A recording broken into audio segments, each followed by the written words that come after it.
Well, all right, story time here at The Slice. I'm going to talk to you today about how I've met Roger Federer. Not like meet, come to my house, hang out, have a party, but like shake his hand and be in the same area. How I've ran into him a couple times while doing this journalism at The Slice. So today's story time, we're going to get into it. If you like this video, make sure you hit the like button. It helps us out. Subscribe and share this video with any Federer fans or anyone that just loves and appreciates tennis because it helps us out.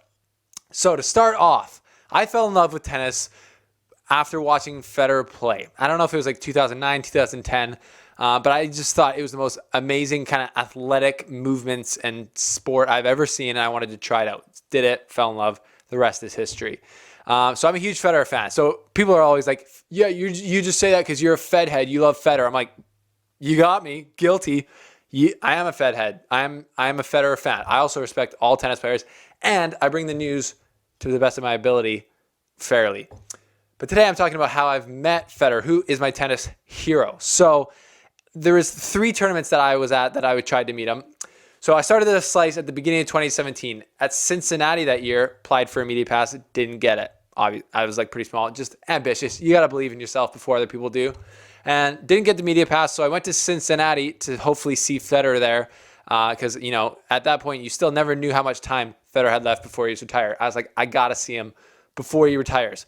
But I go to Cincinnati, but the tournament before in Montreal, Federer pulled his back. I was watching the match and I went, oh my gosh, he's not going to come. He's not going to come to Cincinnati.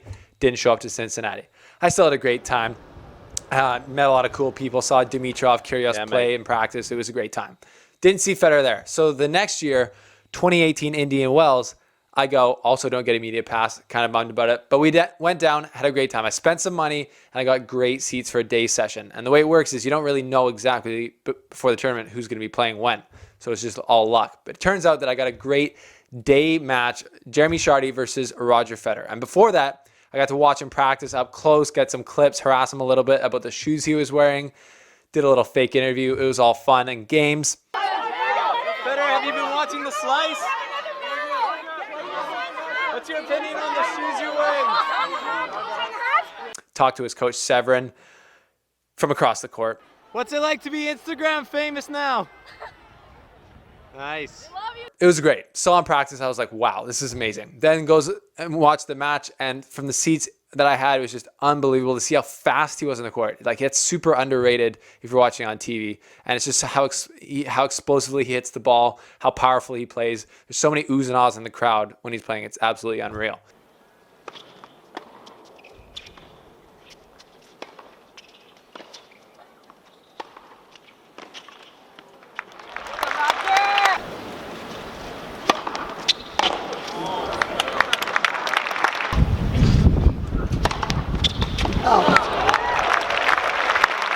So that was great. And then after that match, I talked to one of the ladies at the top of the stairs. She's like, oh, who are you? Who do you work? I was like, I got the Slice. We don't have a media pass. She's like, oh, well, you could just go check out the media room. It's just upstairs. I was like, okay. So I kind of just wandered up there with my camera, looking like, you know, professional media. No one asked any questions. And I just walked around and I was checking it out. And then it said press conference room. So I'm like, okay. Walk up there. No one stops me. I open. I'm like, okay, just go in. And then I'm sitting there. I don't even know when. This was like a while after the match. I was like, I wonder what's going to happen. Some more people started to come in. And then all of a sudden, the side door opens and Federer walks in. And I'm like, I was so nervous. Like, my heart was just beating. I was like, I'm not even really supposed to be here. I don't even have a pass. And Federer walks in, sits down, does a press conference. I tried to get my question in. Didn't work, though. I think they knew I wasn't supposed to be there. But it was so sweet. It was just really cool experience. And I felt like I was representing all of you at the Slice as being like getting close to our favorite players. But then right after that, he goes out into this little balcony area and does a little photo shoot for something. And then he's walking off the balcony. I'm just standing there. Again, no one's bothering me. It doesn't seem like I'm doing anything wrong. And he walks out of this little doorway and then right by me. And I'm like, this is my moment. I was like, I don't want to get the camera and be like, hey, can I have a picture? That's classic. So I just said, hey, Roger, as he walked by. And he's like, yeah. And I was like, can I just shake your hand? He's just like, kind of laughed. He's like, I just like shook it. I was like, wow. I was like so starstruck. I'm not even going to hide the fact that I was starstruck. People are like, oh my gosh, you were stalking him. It's like, no, I wasn't. I was just having the greatest time ever. Felt his hand. I was like, this hand had won, I guess, 18 Grand Slams at that point, 19 Grand Slams. It was unreal. And I was like, he's the number one player in the world at that time. And I was like, holy, that was so crazy. So I was buzzing. So that made my entire trip to Indian Wells worth it 100%. The next time I met him was in Miami 2019, who graciously and thankfully gave us a press pass, first press pass ever. Went there. It was amazing. It's just so many players walking everywhere. Right away when I got to the tournament, I walk in the media entrance and I walk down this hallway and I'm kind of looking around, seeing everything. And I see behind a little fan, there's like a Uniqlo bag and a Nike bag. And I'm like, who else could that be? So I walk by. So cool. And then I go upstairs and then I see down on the court, which it had just rained. So the courts were being dried off.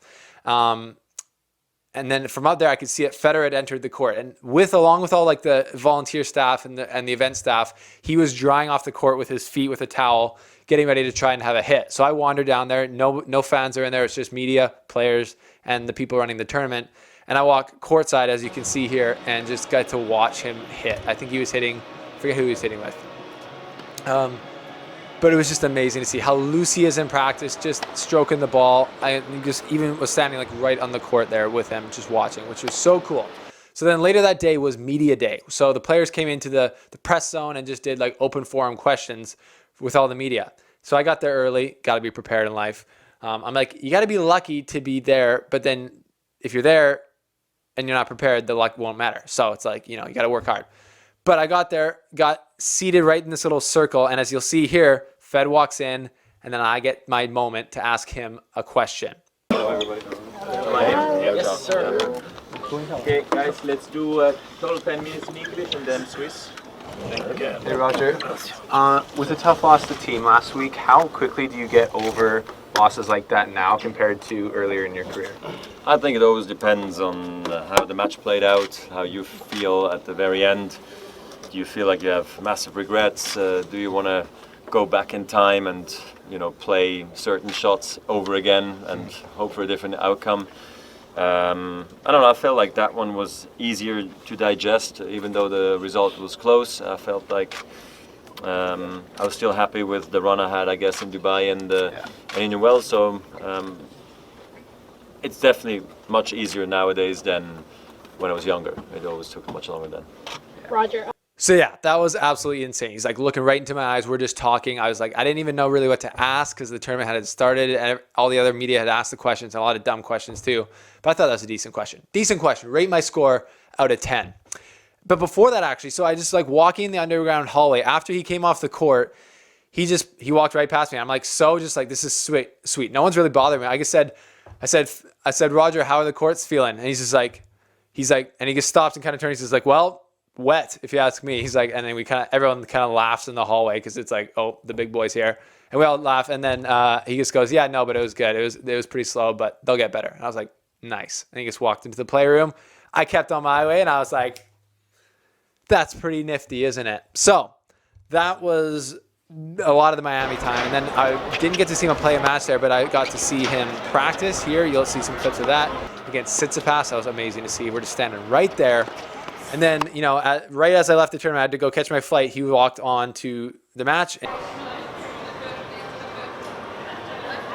luck, Raj. And you can kind of see him. It's just really cool to be in the background of these tournaments and getting a look at these guys. So that's kind of how I met Federer. And to me, doing the slice is just a passion project. I'm literally just a tennis fan here trying to bring the best tennis news possible to other tennis fans who are watching. So I hope you appreciated the kind of hearing how I got there. If, what I think is anything is possible in life. If you work hard and you kind of go for something like that, who knows what the slice is going to turn into, but I've already got to, shake the hand of my idol and like ask him a question at a press conference. And that's pretty cool. So it was fun. If you like Federer, I'm sure the stories were pretty sweet to you. Once the tour gets back up, we're hoping to be back on tour at some of the big tournaments, and I'm sure we'll see him again. One day we'll have a sit-down one-on-one. We'll answer all your questions. But I want to thank you, especially to the Front Row Show, the people on Patreon who helped get us that press pass and funded part of our trip to get there. So if you want, they already saw the interview a long time ago, but I felt like this is the right time to release it in general. So if you want to get a behind-the-scenes look at what happens with the slice, how we travel places, what we do, support us on Patreon. The link is below. You can choose however much money you want to give, and it just supports us a ton. But anyways, share this video to another Federer fan. And also check out our new website, theslicetennis.com. We got lots of articles coming out there. All of our media is based there now. So thanks for liking this video. Thanks for subscribing. And yeah, let me know what you think of my stories on how I met Roger Federer. It was pretty epic. Pretty much changed my life as a tennis player. And it was a lot of fun. We'll see you guys soon. So I don't have many bagels. Welcome to the slice. Welcome to the slice. Welcome to the slice.